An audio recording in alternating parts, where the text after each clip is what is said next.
Penguin Random House Audio presents While the City Slept, A Love Lost to Violence and a Young Man's Descent into Madness by Eli Sanders. Read for you by René Ruiz. Prologue. South Rose Street. Chapter 1.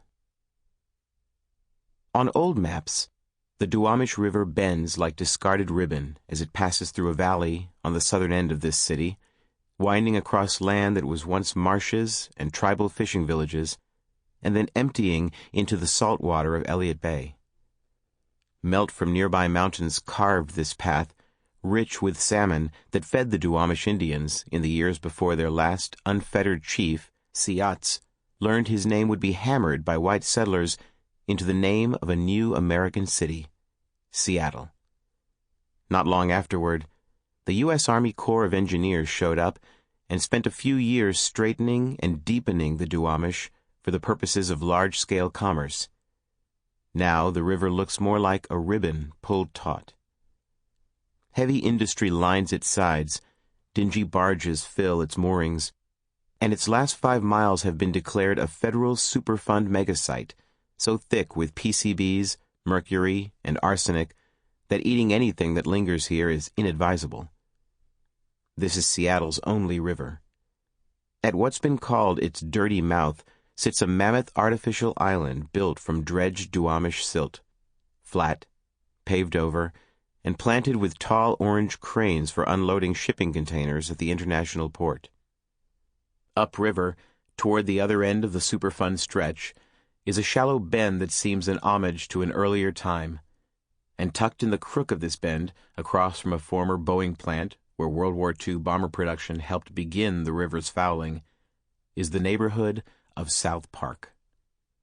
In the summer of 2009, the best way to reach South Park's main strip of taquerias and tire shops was by crossing an ailing drawbridge over this bend in the Duwamish.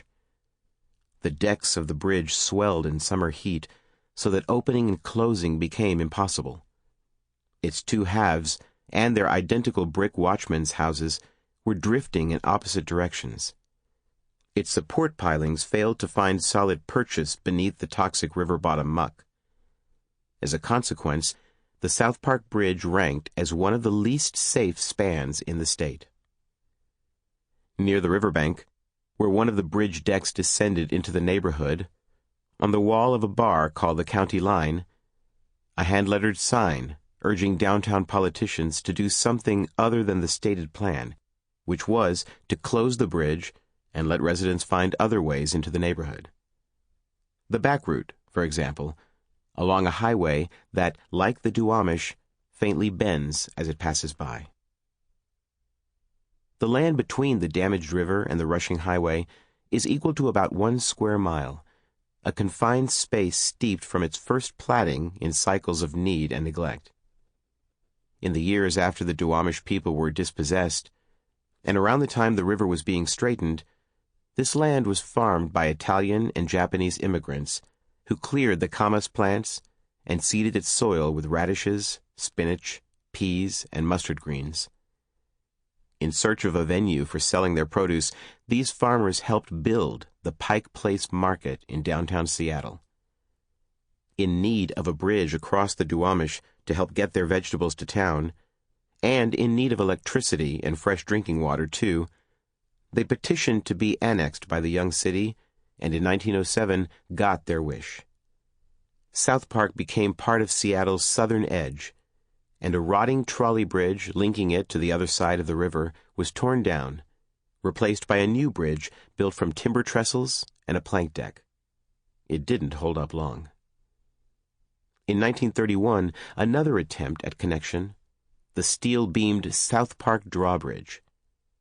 Owing to time, inattention to upkeep on the part of downtown power brokers, and an earthquake that rattled its crumbling concrete at the start of the new century, this bridge presented by 2009 a dangerously decayed visage, demoralizing and perfectly aligned with the economic moment, all busted potential and uneven openings. Closure without remedy was not acceptable to South Park's fourth Sample complete. Ready to continue?